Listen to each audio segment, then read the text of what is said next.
माध्यमातून खऱ्या अर्थाने ही प्रसिद्ध पत्रकार परिषद हिचा प्रचार आणि प्रसार शेवटच्या माणसापर्यंत पोहोचणार आहे।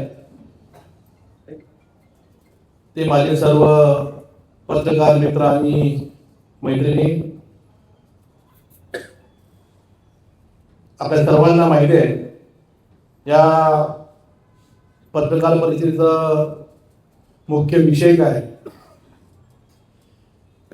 मी सर्वप्रथमच स्पष्ट करेल की ही पत्रकार परिषद कुठल्याही राजकीय पक्षाची नसून ही पत्रकार परिषद कर्जत, खालापूर आणि खोपोलीच्या शेवटच्या नागरिकांची आहे। माझ्या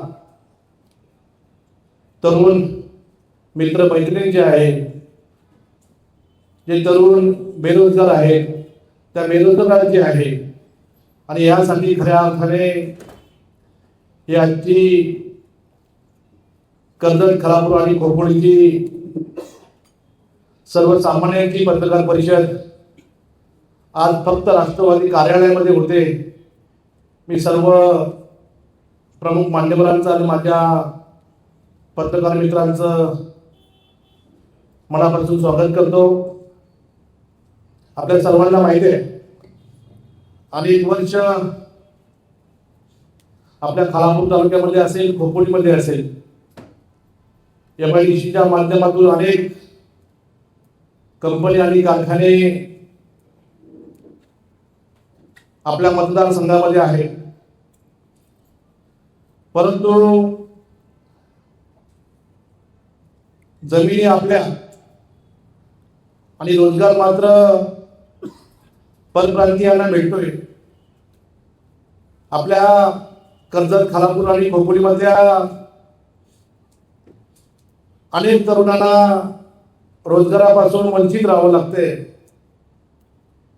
मी आपल्या कर्जत आणि खोपोलीमधल्या अनेक तरुणांना आपल्या हक्काचा रोजगार असताना, कर्जतमध्ये रोजगार असताना, खोपोलीमध्ये रोजगार असताना आणि खालापूरमध्ये रोजगार असताना त्याला पुण्याला जावं लागतंय, त्याला मुंबईला जावं लागतंय, त्याला नवी मुंबईला जावं लागतंय आणि त्याला रेल्वेचा, बसचा आणि बाईकचा प्रवास करावा लागतोय। त्या प्रवासाच्या माध्यमातून अनेक तरुणांना त्यांना जीवाला मुखावं लागलेलं आहे। अनेक तरुणांची मी आपल्याला नावे सांगेन। या 4 वर्षामध्ये 15 ते 20 तरुण आपल्या दोन्ही तालुक्यामध्ये रोजगारासाठी गेले असताना कोणाचा ॲक्सिडेंट झालाय, कोणाचा कंपनीमध्ये ॲक्सिडेंट झालाय, त्याला कुठल्याही प्रकारची कुठलीही मदत नाही, असे अनेक प्रसंग आपल्या दोन्ही तालुक्याच्या तरुणांच्यावर आणि सुशिक्षित बेरोजगारांच्यावर येताना आपण सर्वांनी पाहिलेलं आहे। मी अनेक वेळा अनेक कंपन्यांशी बोलायचा प्रयत्न केला। मी सर्वप्रथम खालापूर तालुक्यामध्ये ज्या 2 नामांकित कंपन्या आहेत, त्यामध्ये गोदरेज कंपनी असेल, त्यामध्ये टाटा स्टील कंपनी असेल, त्या कंपनीला अनेक वेळा त्यांच्याशी संपर्क साधायचा प्रयत्न केला। त्यांना आपल्या मतदारसंघाची भूमिका पटवून देण्याचा प्रयत्न केला का बाबा जेणेकरून आमच्या तरुणांना रोजगार द्या, त्यांना हक्काचा रोजगार द्या, त्यांना परपडत सोडवाचा रोजगार द्या। परंतु गोदरेजमध्ये आमच्या कर्जत मधला एक माजुरी एक अधिकारी आहे, त्याचं नाव पाचिलकर आहे। त्या पाचिलकरकडे मी अनेक वेळा पत्रव्यवहार केला, त्यांना अनेक वेळा फोन केले, नंतर त्यांनी कधी पत्रव्यवहाराचं उत्तर दिलं नाही, माझ्या फोनला कधी त्यांनी रिस्पॉन्स दिला नाही। त्यानंतर मी आमचे तालुका अध्यक्ष संतोषजी बैलमारे आहे, त्यांना त्याच्याकडे पाठवलं तर बाबा आम्हाला आमच्या मतदारसंघाबद्दल, आमच्या तरुणांच्याबद्दल जी आस्था आहे, ज्या तरुणांना नोकरीची आवश्यकता आहे, जे बेरोजगार आहेत त्यांना नोकरीची आवश्यकता आहे. त्यांच्यासाठी आपल्याला आपल्याशी 2 मिनिटं बोलायचं आहे. परंतु त्यांनी तालुका अध्यक्षांना निरोप दिला, जेव्हा मला वेळ असेल तेव्हा मी आपल्याशी संपर्क साधेल, अशा पद्धतीने त्यांनी आम्हाला उत्तर देण्याचं काम केलं. त्यानंतर मी टाटा स्टीलला आणि गोदरेजला पत्रव्यवहार केला की बाबा आमच्या मतदारसंघामध्ये ते खरंच, मी परत सांगतो, ही पत्रकार परिषद कुठल्याही राजकीय पक्षाची नाही आहे. ही पत्रकार परिषद फक्त आणि फक्त कर्जतच्या, खालापूरच्या, खोपोलीच्या आमच्या तरुण बेरोजगारांची आहे, तरुण बेरोजगारांची आहे. याच्यासाठी खऱ्या अर्थाने तरुण तरुणींची आहे, यासाठी खऱ्या अर्थाने ही पत्रकार परिषद घेतोय. मी अनेक दिवस, माझ्याकडे अनेक लोक येतात, सांगत असतात, भाऊ माझ्या मुलाला नोकरी द्या. मी आमच्या तिथल्या लोकप्रतिनिधीला सांगतो का तुम्ही अशा कंपनीत जा, त्यांना भेटा, त्यांना आपल्या ह्या तरुण मित्राला नोकरी देण्याचा प्रयत्न करा. परंतु त्यांना सुद्धा ते कधीही कुठल्याही प्रकारचं नोकरीमध्ये सामावून घेतलं नाही. मी अनेक वेळा त्या माशिलकर साहेबांना भेटण्याचा प्रयत्न केला. त्यानंतर मी त्याला आता 20 दिवसापूर्वी त्यांच्याशी पत्रव्यवहार केल्यानंतर त्यांच्याकडे 10 दिवसाची वेळ मागितली.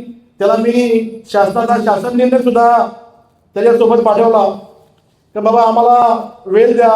जो शासनाचा शासन निर्णय आहे 2008ला शासनाने 17 नोव्हेंबर 2008ला शासनाने जो शासन निर्णय काढला होता, त्यामध्ये स्पष्टपणे म्हटलेलं आहे की ज्या परिसरामध्ये रोजगार येतोय त्या परिसरामधल्या 80% लोकांना त्या रोजगारामध्ये सामावून घ्यायचा आहे. आणि जो उद्योगधंदा असतील त्या उद्योगधंद्यामध्ये सुद्धा 50% स्थानिकांना कामधंदे द्यायचे आहेत. ते सुद्धा त्याने आजपर्यंत दिलेलं नाही. मी अनेक दिवस त्यांना भेटून प्रयत्न केले.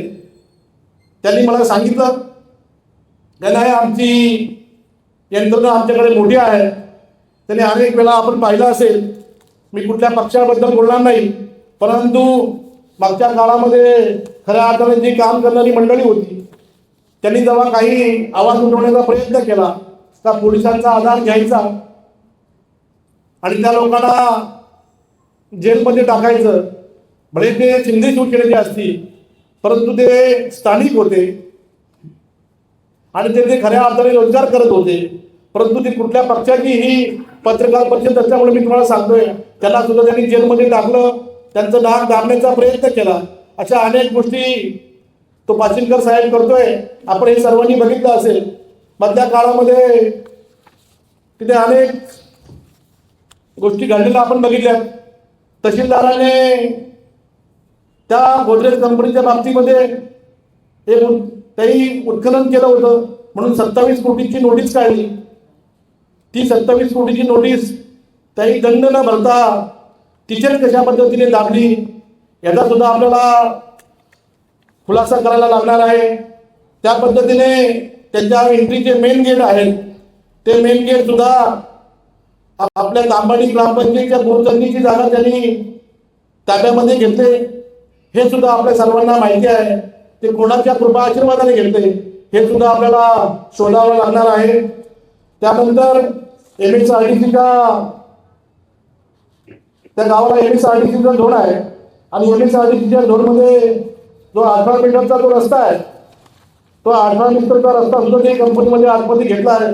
हजारो एकर शेतकऱ्यांची जागा पाठीमागे आहे आणि MSRDCच्या रस्त्याचा जो DP प्लॅन आहे, तो DP प्लॅन त्यांनी अगदी धाब्यावर मारून तो सुद्धा त्यांनी आतमध्ये घेऊन अगदी स्वतःची जागा म्हणून असं वापरत आहेत. अनेक शेतकऱ्यांच्या माझ्याकडे तक्रारी आहेत. तिथले आपले बरेच तरुण, एकूण तरुण आता मला 2,500 ते 3,000 तरुण तिथे येऊन काम करत आहेत. त्यांच्या सर्वांचे माझ्याशी बोलणं झालं. ते मला भेटून गेले. त्यांनी मला सांगितलं त्या कंपनीमध्ये 2,500 ते 3,000पैकी 4,000हून अधिक कामगार, 4,500 2,500 अधिक कामगार अगदी कॉन्ट्रॅक्टमध्ये काम करत आहेत आणि सर्व स्थानिक आहेत. नंतर 300 ते 400 माणसं तरुण रोजगार करणारी परमनंट स्वरूपाची आहेत, पण त्यामध्ये स्थानिक फक्त आपले 8च स्थानिक कामगार फक्त आपले स्थानिक आहेत. बाकी सर्व परप्रांतीय तिथे परमनंट काम करतायत. आपल्या स्थानिकांचा फक्त वापर केला जातो. त्याला समान काम समान मानधन असं काही नाही. त्यांचा फक्त काम करून घ्यायचं आणि त्याला वापर करायचा. जो आवाज उठवेल त्याला दाबायचं, त्याला मारायचं, त्याला झोडायचं आणि त्याला पोलिसांचा धाक दाखवायचा, त्याला कलेक्टरचा धाक दाखवायचा आणि त्याला कंपनीमधून हाकलून लावायचं. असं या गोल्डन कंपनीमध्ये चाललंय. आपण पाहिलं असेल तिथे मध्ये ईगल हॉस्पिटॅलिटी म्हणून एक कंपनी आहे. ती कंपनी सुद्धा बाहेरचा ठेकेदार आहे. तिथे बाहेरच्या ठेकेदाराने ते काम दिलंय. त्यानंतर मार्क्स इंडिया मुंबई कंपनी आहे, ते सुद्धा बाहेरच्या माणसाला काम दिलंय. साधं तिथं लागणारं मटेरियल RMC साठी लागणारं मटेरियल ते एक्सप्रेस HR सोल्युशन कंपनी खालची कंपनी आहे, त्या कंपनीला काम दिलंय. आपल्या तालुक्यामध्ये अनेक क्वारीवाले असतील, अनेक मटेरियल सप्लाय करणारे असतील, त्यांना सुद्धा ते काम नाही दिलं. म्हणजे आपल्याला फक्त आपला वापर केला आहे. आपलं हक्काचं पाणी त्यांनी वापरलंय, आपल्या परिसरामध्ये प्रदूषण त्यांनी आणलंय आणि आपल्याला खऱ्या अर्थाने त्यांनी आपल्याला वापरण्याचं काम केलं. आपण सर्वांनी बघितलं असेल. या सर्व गोष्टीमध्ये त्यामध्ये आपला PWचा रस्ता आहे, त्या रस्त्याची जी PWची जागा आहे तिथं त्यांनी पार्किंगची व्यवस्था केली. आणि हे सगळं करत असताना आपल्या स्थानिकांना तिथे रोजगार नाही, स्थानिकांना तिथे काम धंदे नाही, अशा पद्धतीने तिथे गोदलीतवाले मनमानी करतात.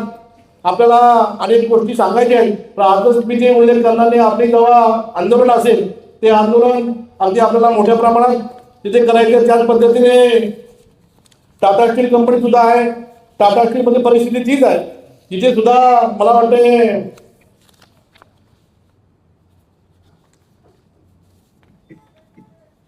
3,000 एम्प्लॉय आहेत.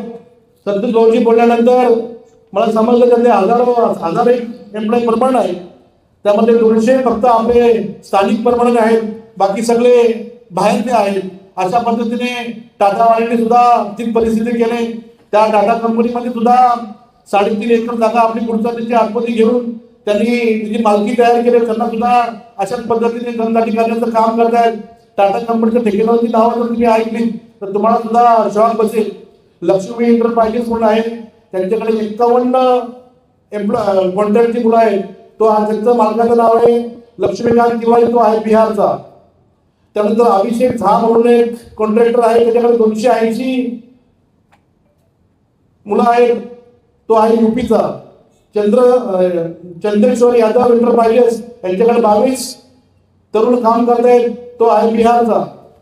आदित मोहम्मद यांच्याकडे 200 लोक काम करतात, तो आहे आजमगड UPचा.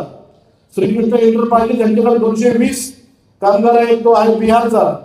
निशा एंटरप्राइजेस यांच्याकडे 470 लोक काम करतात, तो आहे UPचा. मंडल एंटरप्राइजेस यांच्याकडे 197 लोक काम करतात, तो आहे बंगालचा. शिवम एंटरप्राइजेस परेश मुद्रे हे आहेत कल्याणचे. ज्योती इलेक्ट्रिकल यांच्याकडे 80 ते आहेत केरळचे.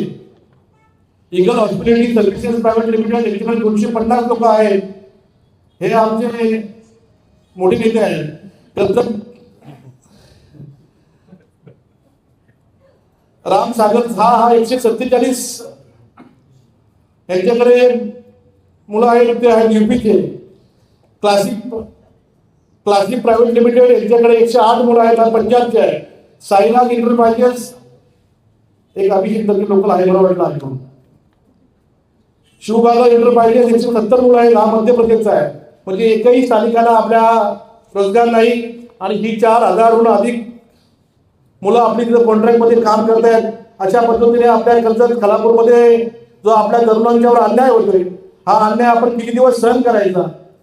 आता या अन्यायाला खऱ्या अर्थाने वाचा फोडण्याची वेळ आलेली आहे.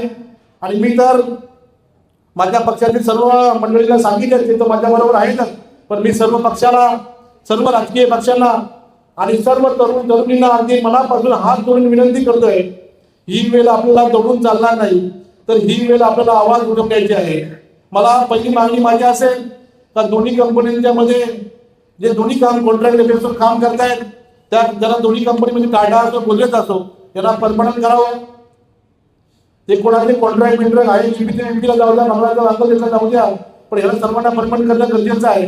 आणि आपल्याला जी भरती आहे खऱ्या अर्थाने जे 80% निधी शासन दिलं आहे ते 80% आपल्याकडे आता किती आपल्याला रोजगार एम्प्लॉय लागणार आहेत आणि किती लोकांना आपण रोजगार देणार आहे त्याचा आम्हाला पूर्ण खुलासा द्यावा आणि आमच्याकडून तुम्ही आमच्या लोकल लोकांना किती लोकांना नोकरी देणार आहे याची सुद्धा आम्हाला त्याची माहिती देणं गरजेचं आहे. माझ्याकडून जर मी पूर्ण ह्याचा एल्गार पुकारलेला आहे. मला या लढ्यामध्ये मला जीवाला मुखावं लागलं तरी चालेल, परंतु मी या लढ्यामधून मागे हटणार नाही. जोपर्यंत आपल्या कर्जत खालापूरच्या आणि खोपोलीच्या तरुणांना हक्काचा रोजगार मिळत नाही, जोपर्यंत त्यांना परमनंट स्वरूपाचा रोजगार मिळत नाही, तोपर्यंत म्हणजे टाटा आणि गोदरेजच्या या लढ्यामधून मी मागे हटणार नाही. मी आपल्याला सांगतोय आधी 26 तारखेलाच आपण ठरलाय. 26 तारखेला आम्ही दोन्ही तालुक्याची मीटिंग घेतोय. त्या मीटिंग मध्ये सर्वांकडे जबाबदारी देतोय. कर्जतवरून सुद्धा 200 बसेस खालापूरला गेल्या पाहिजेत, ही सुद्धा आम्ही तयारी चांगल्या पद्धतीने करतोय. त्यामध्ये खालापूरचे कार्यकर्ते असतील त्यांची तयारी असेल, खोपोली शहराचे कार्यकर्ते असेल त्यांची तयारी असेल आणि 15 ते 20 हजारांचा हा महामोर्चा टाटा आणि गोदरेजच्या दारावर नेऊन आम्ही त्यांची विचारणा करण्यासाठी तिथे पोहोचणार आहे. आपल्या सर्वांना माहिती आहे अनेक दिवस या टाटा आणि गोदरेज कंपनीने आपल्या लोकांना फक्त त्यांचं शोषण करण्याचं काम केलंय, त्यांचं रक्त पिण्याचं काम केलंय. अनेक विषय आमच्याकडे आहेत, ते विषय आम्ही आताच त्यांना सावध करणार नाही, परंतु त्यांना खऱ्या अर्थाने जाब विचारणार आहे आणि आम्हाला आमच्या लोकांना न्याय जोपर्यंत देत नाही तोपर्यंत त्यांच्या कंपनीच्या गेटला लॉक लावून त्यांच्या गेटच्या बाहेर आम्ही जाऊन ठिय्या मारणार आहे. यासाठी आपली सर्वांची मला आवश्यकता लागणार आहे. मी आपल्या पत्रकार परिषदेच्या माध्यमातून माझ्या कर्जत खोपोली आणि खालापूरच्या सर्व तरुण तरुणींना आणि सर्व जनतेला एक हात जोडून आव्हान करतो का आपण ह्या लढ्यामध्ये सर्वांनी मला साथ देण्यापेक्षा माझ्या खांद्याला खांदा लावून आपण सर्वांनी काय घ्यावं आणि आपल्याला हा रोजगार हक्काचा रोजगार आहे, हा हक्काचा रोजगार आपल्याला त्यांच्याकडून घ्यायचा आहे. यामध्ये आपल्याला रोजगार देऊन ते काही आपल्यावर उपकार करणार नाही, कारण आपण जर बघितलं तर आमची भूमी आमचा काम आणि कर्जत खालापूर खोपोली MIDC मध्ये भूमिपुत्राला पहिलं काम हे आमची एक ब्रीदवाक्य असणार आहे. हे ब्रीदवाक्य घेऊन आम्ही खऱ्या अर्थाने कामाला लागणार आहे. आपण सगळ्यांनीच यासाठी कर्जत खालापूरच्या माझ्या तरुण तरुणींनी सर्व पक्षातील ज्येष्ठांनी सर्व पक्षातील नेते मंडळींनी या आम्हाला साथ द्यावी अशी आपल्याला या पत्रकार परिषदेच्या माध्यमातून आपल्याला विनंती करतो आणि आपल्याला ह्या महामोर्चामध्ये सामील होण्यासाठी आपल्याला एक विनंती करून आणि आपल्या 26 तारखेच्या मीटिंग मध्ये कर्जत खालापूर खोपोलीची मी बैठक लावतो. त्या बैठकीमध्ये सुद्धा मी आमच्या सर्व कार्यकर्त्यांना अगदी हात जोडून विनंती करणार आहे आणि त्यांना सुद्धाही करणार आहे का आपण तिथे ताकदीने हजर राहिलं पाहिजे. आपल्याला फक्त सुधामकड किंवा संतोषकड किंवा आणखी बाहेर आपलं काम होणार नाही, तर आपल्याला आवाज उठवला पाहिजे. आपल्या तरुण तरुणीसाठी आवाज उठवला पाहिजे. आपल्याला माहिती असेल मधल्या काळामध्ये आपला मुद्र्यामधला एक मुलगा जेव्हा निश्चित मुकला, त्यानंतर आपली म्हाडा कॉलनीमधली मुलगी मुंबईला कामाला जात होती, ती रेल्वेमधनं उतरताना तरी तिथं स्टेशनलाच मृत्यू झाला. अशी किती उदाहरणं तुम्हाला मी सांगेल. त्याला फक्त कारनीमध्ये गोदरेज कंपनी असेल, टाटा स्टील असेल, यानंतर ही काय टाटा स्टील आणि गोदरेजवर आपलं काय काम थांबणार नाही. पुढच्या काळामध्ये कुंभिलीवर असणारी मंगलम असेल, हायटॅक असेल, युनिस वायर असतील, हे अनेक कंपन्या आहेत. तुमची सोनल असेल, अनेक कंपन्या आहेत. ह्या कंपन्या आपल्या लोकांना त्रास देत आहेत, आपल्या लोकांना रोजगार देत नाही. यांना खऱ्या अर्थाने जाब विचारणार नाही, जाब नुसता विचारून चालणार नाही. जोपर्यंत आपल्या तिथे काम करणारी जे आपले मुलं आहेत त्या मुलांना परमनंट करत नाही आणि आपल्याकडची जे बेरोजगार आहेत त्याला हक्काचा रोजगार देत नाही, तोपर्यंत ह्या लढ्यामधील मी पाठवणी निघणार नाही. खऱ्या अर्थाने आपण सर्वांनी मला साथ द्यावा असा मी विश्वास व्यक्त करतो आणि आपली सर्वजण आलात त्याबद्दल आपल्या सर्वांचं स्वागत करतो. Like, comment, share and subscribe.